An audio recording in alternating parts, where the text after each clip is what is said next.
अगर servicing cost देखते हैं तो सर्विसिंग कॉस्ट लगभग क्रेटा सेल्टोस लेने जाते हो 22 लाख में, 24 लाख में। अब आप टाटा हैरियर, टाटा सफारी भी ले सकते हो। हेक्टर में भी डार्क एडिशन मिल जाता है, बट उसके डार्क एडिशन लोगों को इतने अच्छे नहीं लगते जितने हैरियर और सफारी के डार्क एडिशन अच्छे लगते हैं। मैनुअल में आपको जो माइलेज मिलता है ये अराउंड हाईवे प्लस सिटी में चला रहे हैं, तो आपको माइलेज आप एक्सपेक्ट कर सकते हो टाटा हैरियर से। बाकी hello everyone, welcome back to my YouTube channel. I am Reshwal. तो आज अपने पास है टाटा हैरियर। आज अपन बात करने वाले हैं टाटा हैरियर के प्रोज एंड कॉन्स के बारे में। अगर अपन टाटा हैरियर को देखते हैं जो कि इसका डार्क एडिशन है, तो यहाँ पे अगर अपन डार्क एडिशन का जो लुक देखते हैं ना, तो सेगमेंट में ऐसा लुक कोई भी ऑफर नहीं करता जैसा आपको डार्क एडिशन में मिल जाता है। तो चलते हैं अपन इसको ड्राइव रिव्यू पे लेके निकल चुके हैं। अब अपन इसमें थोड़े बहुत प्रोज एंड कॉन्स की बात करते हैं। सबसे पहले मैं प्रोज की बात करूँगा। सबसे पहला प्रोज जो इसमें आता है वो ये इसमें आता है इसकी प्राइसिंग। अब अगर अपन 2025 में देखते हैं तो यहाँ पे टाटा ने कुछ अपडेट कर दिया है। टाटा हैरियर के सारे वेरिएंट्स ओवर प्राइस थे ना, उसको कॉन्स में गिनते थे अपन इसकी प्राइसिंग को, बट अब प्रोज में गिनते हैं, क्योंकि यहाँ पे जो अब इसकी प्राइसिंग है, अगर अपन इसके हायर वेरिएंट्स भी देखते हैं, मिडिल वेरिएंट्स देखते हैं और जो लोअर वेरिएंट्स है उसको देखते हैं। पहले इसके वेरिएंट एक्सप्लेन कर देता हूँ। स्मार्ट इसका बेस वेरिएंट आता है, फिर इसका प्योर एक्स प्लस आ जाता है, एडवेंचर एक्स प्लस आ जाता है, फिर फेयरलेस एक्स प्लस आ जाता है इसके वेरिएंट्स, क्योंकि यहाँ पे आपको 4 वेरिएंट्स मिलते हैं। अपन इसमें वेरिएंट्स देखते हैं तो पहले जो वेरिएंट्स की जो प्राइसिंग थी बहुत ज़्यादा थी। अगर अपन एडवेंचर वेरिएंट को भी देखते थे तो कहीं ना कहीं बहुत ज़्यादा ओवर प्राइस था वाला वेरिएंट भी। यहाँ पे इसकी जो प्राइसिंग मिलती है ये करीबन जो एक्स शोरूम मिलती है हैरियर एडवेंचर एक्स प्लस की प्राइसिंग 18,99,000 इसकी एक्स शोरूम प्राइस है एडवेंचर एक्स प्लस की, जो कि कहीं ना कहीं अगर अपन ऑन रोड की बात करते हैं 2025 में 22 लाख की ऑन रोड पड़ जाती है टाटा हैरियर का एडवेंचर एक्स प्लस वेरिएंट, जो कि कहीं ना कहीं इसकी जो प्राइसिंग है काफ़ी हद तक डिक्रीज हो चुकी है 2025 में। तो ये बहुत अच्छी चीज़ है कि सारे वेरिएंट जितने भी variants the value for money बन जाते हैं। जहां आप क्रेटा सेल्टोस लेने जाते हो 22 लाख में, 24 लाख में, अब आप टाटा हैरियर, टाटा सफारी भी ले सकते हो, क्योंकि दोनों की प्राइस डिक्रीज हो चुकी है। तो मतलब प्राइसिंग के मामले में टाटा ने इसको बहुत ज़्यादा इंप्रूव करा है। फेयरलेस प्लस जो वेरिएंट आता है वो आई थिंक 28 लाख के अराउंड कॉस्ट करता है अगर अपन ऑन रोड की बात करते हैं। और अगर अपन और चीज़ की बात करते हैं, एक और चीज़ क्या है कि जैसे अगर आप प्योर प्लस वेरिएंट लोगे तो वहाँ पे जो अलॉयस मिलते हैं डार्क एडिशन में वो 18 इंचेस के अलॉयस मिल जाते हैं। पहले प्योर प्लस में क्या था कि वहाँ पे जो अलॉयस मिलते थे वो 17 इंचेस के अलॉयस मिलते थे वहीं पे। अब अपन देखते हैं तो 18 इंचेस के अलॉयस मिल जाते हैं वहाँ पे डार्क एडिशन में। तो पहली बात हो गई इसकी प्राइसिंग की। दूसरी प्रोज की बात करते हैं तो दूसरा प्रोज आता है इसमें सेफ्टी की। अगर अपन सेफ्टी देखते हैं टाटा हैरियर में, तो टाटा हैरियर में सेफ्टी की कोई कमी नहीं होने वाली है। फिलहाल अभी मैं रफ रोड मोड पे चल रहा हूँ, क्योंकि यहाँ पे रोड जो है वो पूरा गंदा है, तो यहाँ पे रफ रोड मोड पे मैं चला रहा हूँ इस कार को। अगर अपन यहाँ पे सेफ्टी देखते हैं तो टाटा की आप कोई सी भी कार ले लो, मतलब पंच देख लो, एल्ट्रॉस देख लो, हैरियर देख लो, सफारी देख लो, ओनर भी कोई ऐसा नहीं बोल सकता कि मेरे को यहाँ पे सेफ फील नहीं होता। टाटा की आप कोई सी भी कार लोगे तो वहाँ पे आपको 5 स्टार रेटेड सेफ्टी मिलती है। उसी के साथ साथ 6 एयरबैग्स आपको स्टैंडर्ड मिल जाते हैं। और यहाँ पे टाटा हैरियर में 16 ब्रेकिंग मोड्स मिल जाते हैं टाटा हैरियर है टाटा सफारी में, जो कि अगर अपन ड्राइव करते हैं बहुत तेज़ और एकदम से कोई आ जाता है तो ऑटोमेटिकली 16 ब्रेकिंग फीचर्स आते हैं यहाँ पे, ऑटोमेटिकली वर्क करते हैं। अगर अपन बहुत स्पीड से चल रहे हैं और एकदम से अपन ने कर्व ले लिया है, टर्न ले लिया एकदम से, तो वहाँ पे भी वो चीज़ काम करती है कि वहाँ पे 16 ब्रेकिंग फीचर्स काम करते हैं। तो ये चीज़ बहुत ही अच्छी है टाटा हैरियर और सफारी में। तो तीसरे प्रोज की बात करते हैं तो यहाँ पे बन जाता है इसके फीचर्स।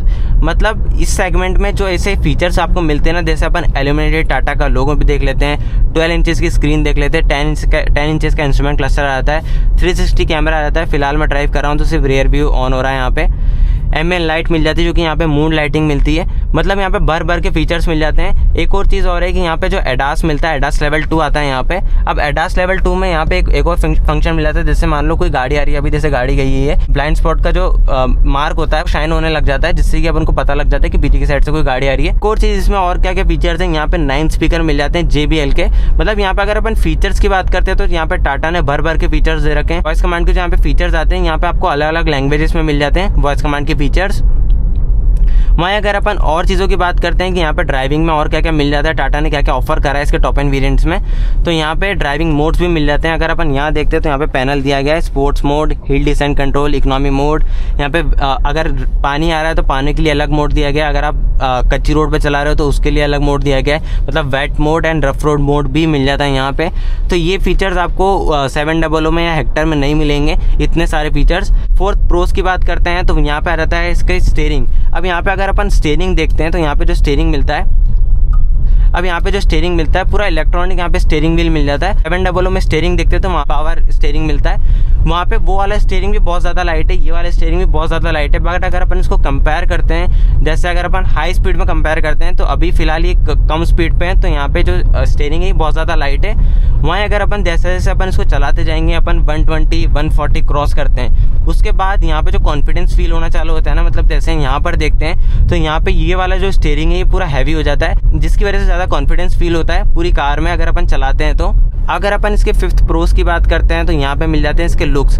अगर यहाँ पे लुक्स देखते हैं डार्क एडिशन के, 700 में आपको डार्क एडिशन मिल जाता है, स्कॉर्पियो एन में भी डार्क एडिशन दिया गया है, हेक्टर में भी डार्क एडिशन मिल जाता है। बट उसके डार्क एडिशन लोगों को इतने अच्छे नहीं लगते जितने हैरियर और सफारी के डार्क एडिशन अच्छे लगते हैं। क्योंकि यहाँ पे अगर अपन देखते हैं ना तो यहाँ पे एक चीज़ क्या है, जैसे अगर अपन इसको बाहर से देखते हैं तो यहाँ पे 19 इंचेस के अलॉयस मिल जाते हैं, पूरी डार्क आपको पूरा डार्क कलर मिल जाता है। इंटीरियर में भी डार्क कलर दिया गया है, इंटीरियर इतना प्रीमियम मिल जाता है इस ब्लैक कलर के साथ। ज़्यादातर लोग इसको डार्क एडिशन में ही लेते हैं क्योंकि इसका जो रोड प्रेजेंस मिलता है ना डार्क एडिशन का, ये बहुत ही अच्छा मिलता है। कहीं ना कहीं अगर अपन सेगमेंट में देखते हैं तो सेगमेंट में सबसे बेस्ट लुक आपको मिल जाता है, क्योंकि यहाँ पे कनेक्टिंग DRS मिल जाती है, कनेक्टिंग टेल लाइट मिल जाती है, सिक्वेंशियल इंडिकेटर्स मिल जाते हैं। तो बहुत सारे फीचर्स यहाँ पे दे दिए गए हैं। जो फॉग लैंप्स भी मिलते हैं यहाँ पे, ये कॉर्नरिंग फंक्शन के साथ दिए गए हैं। इंटीरियर में भी अगर अपन देखते हैं 12 इंचेस की स्क्रीन मिल जाती है, 10 इंचेस की स्क्रीन दी गई है, मतलब सब कुछ मिल जाता है डार्क एडिशन में अपन को।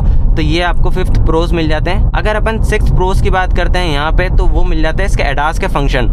एडास के फंक्शन यहाँ पे टाटा हैरियर में इतने ज़्यादा एडवांस दिए गए हैं। अगर आप देखते हो तो लेन कीप असिस्ट, इन डिपार्चर असिस्ट और कॉलिजन ब्रेकिंग, जो एकदम से अगर कोई ब्रेक मारता है तो ऑटोमेटिकली ब्रेक कर देता है, एडेप्टिव क्रूज कंट्रोल, ये सब फीचर्स तो आपको हेक्टर में भी मिल जाएंगे, डबलो में भी मिल जाएंगे।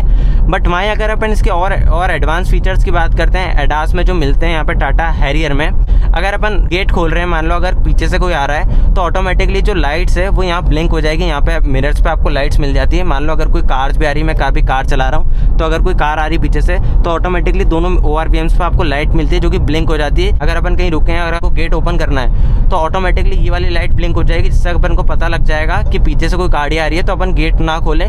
तो ये फीचर्स भी आपको हैरियर में मिल जाते हैं, जो कि कहीं ना कहीं ज़्यादा एडवांस फीचर मिल जाते हैं। अगर अपन उसको कंपेयर करते हैं 700 और हेक्टर से, तो यहाँ पे आपको अच्छे खासे फीचर्स मिल जाते हैं। और जैसे ही अपन एडास इसमें आता है तो एडास इतनी प्रॉपर तरीके से वर्क करता है। अब अपन इसके कॉन्स की भी बात कर लेते हैं, थोड़े बहुत इसमें आते हैं। सबसे पहला इसमें कॉन्स आता है, जो कि इसमें कमी क्या है कि टाटा हैरियर और टाटा सफारी लेते हो अगर आप, तो यहाँ पे क्या है कि यहाँ पे मेंटेनेंस बहुत बड़ा यहाँ पे इशू होने वाला है। अगर सर्विसिंग कॉस्ट देखते हैं तो सर्विसिंग कॉस्ट लगभग 25-30 हज़ार आ जाती है। मतलब अगर मैं 4th 5th सर्विसिंग की भी बात करूं तो 25-30 हज़ार नॉर्मली आती है। तो सर्विसिंग कॉस्ट इसकी मेन फैक्टर है। वहीं अगर अपन 700 को देखेंगे तो 700 में जो सर्विसिंग कॉस्ट आती है वो आई थिंक 15,000 के अराउंड वहाँ पे सर्विसिंग कॉस्ट आती है। तो यहाँ पे उसका एक्चुअल में डबल ही हो जाता है। तो ये चीज़ मुझे थोड़ी सी कमी लगी टाटा हैरियर और सफारी में, कि यहाँ पे सर्विसिंग कॉस्ट बहुत ज़्यादा हो जाती है। अगर अपन इसको सारे वेरिएंट्स देखते हैं, अगर आप इसका बेस वेरिएंट भी लेते हो, अगर इसका टॉप वेरिएंट भी लेते हो, जितने फीचर्स आप लेते जाते हो उतनी सर्विसिंग कॉस्ट भी बढ़ती जाती है। तो ये चीज़ मुझे कमी लगी कहीं ना कहीं टाटा हैरियर में। दूसरी कॉन्स की बात करते हैं अपन, तो यहाँ पे अपन AC पैनल देखते हैं। सबसे पहले यहाँ पे अगर मेरे को AC देखना है तो यहाँ पे डुअल जोन AC आता है, पहले मैं बता दूँ। तो यहाँ पे एक चीज़ मुझे क्या लगी, जैसे अगर मुझे AC देखना है, मैं गाड़ी चला रहा हूँ 32.5 सेल्सियस, यहाँ पे छोटे छोटे वर्ड्स में लिखा हुआ है, जो कि अगर कहीं ना कहीं मैं ड्राइव कर रहा हूँ तो मुझे डिस्ट्रैक्ट होऊंगा रोड से, जो कि मुझे अगर टेम्परेचर देखना है तो मुझे AC सेट भी करना है। तो ये फीचर ठीक है कि मुझे यहाँ से भी AC सेट कर सकता हूँ, यहाँ से भी AC सेट कर सकता हूँ। बट यहाँ पे कोई डिस्प्ले होती ना, जिससे मैं देख सकता कि अभी एक्चुअल में टेम्परेचर हो क्या रहा है कार में, तो वो ज़्यादा अच्छा होता। अभी मुझे इसकी स्क्रीन में जाके देखना पड़ेगा। अब जाके थोड़ा सा वर्डिंग्स थोड़े बड़े बड़े आ रहे हैं। यहाँ पे अगर अपन कुछ टच करते हैं गाड़ी चलाते वक्त तो साइड वाला बटन टैप हो जाता है, जिसकी वजह से अपन जो टैप करते हैं वो तो टैप नहीं होता, उसका साइड वाला बटन टैप हो जाता है। जैसे मान लो मुझे हेडलाइट ऑन करनी है और एकदम से इसका बूट ओपन हो गया गाड़ी चलाते चलाते, इस चीज़ की मुझे कमी लगती है टाटा हैरियर में। बट कॉन्स की बात करते हैं, तो अगर आप डार्क एडिशन ले रहे हो तो डार्क एडिशन में एक चीज़ क्या है कि जैसे अपन डार्क एडिशन को बाहर से देखते हैं, अंदर से देखते हैं तो पूरी ब्लैक मिलती है। मतलब बाहर से अलॉयज भी ब्लैक मिल जाते हैं, कलर भी ब्लैक मिल जाता है, इंटीरियर से डैशबोर्ड वगैरह सब कुछ ब्लैक मिलता है। पे रूफ भी पूरी ब्लैक दी गई है। यहाँ पे अगर छोटे छोटे स्क्रैचेस भी मार देता है, मान लो अगर कोई बच्चा बैठा है और कुछ स्क्रैचेस पड़ गया, मान लो अपन से कोई गलती से स्क्रैच पड़ गया, तो वो बहुत ज़्यादा हाईलाइट हो जाता है यहाँ पे डार्क एडिशन में। कार से भी थोड़ा मेंटेनेंस हाई हो जाता है टाटा हैरियर का। ये दिक्कत आने वाली है कि यहाँ पे डार्क एडिशन में थोड़ा सा ज़्यादा आपको मेंटेन करना पड़ेगा टाटा हैरियर और सफारी को।